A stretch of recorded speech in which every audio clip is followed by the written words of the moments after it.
Hello, welcome back to my channel. Bumili po kami ng ribeye for 80 pesos only.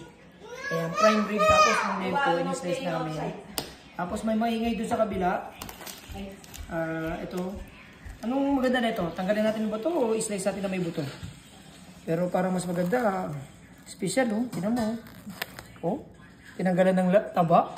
Ang bait nung butcher na nagbigay sa akin ito. Ano nila? Gawin natin, tanggalin na lang natin yung buto. Anong gusto mo pare? Malinis na buto o may laman na buto? May laman siyempre. May laman. Sige.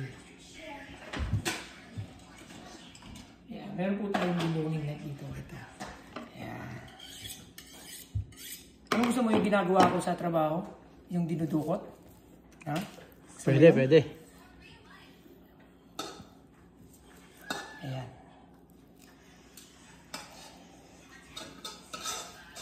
Tapos, tatanggalin mo siya dito.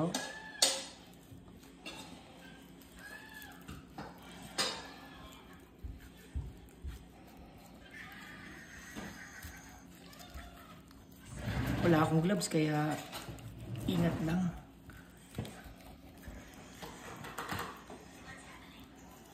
Ayan yan. Ganito pagtanggal niyan. Wala lang akong gloves eh. Ayan. Bali, ganito magiging itsura niyan. Ayan. Ba. Ito, pwede naman pang sigang. Tapos, dahil tanggal na, kakat ko siya ng steaks. Mga 3/4 steaks siguro. 3/4. Pero tatanggalin ko tong finger meat. Ayaw ko to eh. Dinemo ko lang yan. Tapos ito, iiyawin mamaya. Ayan.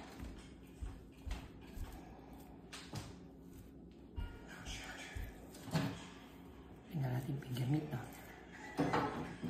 Tapos, slice natin.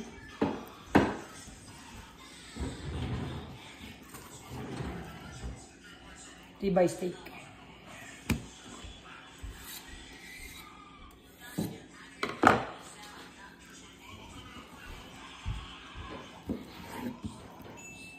Two down.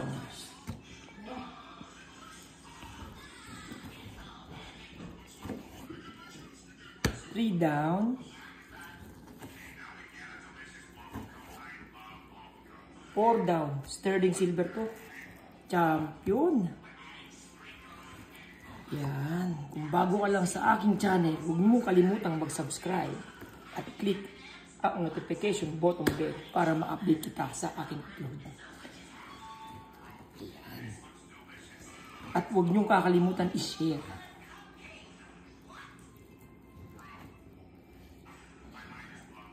Yan. Maraming salamat po. Paalam.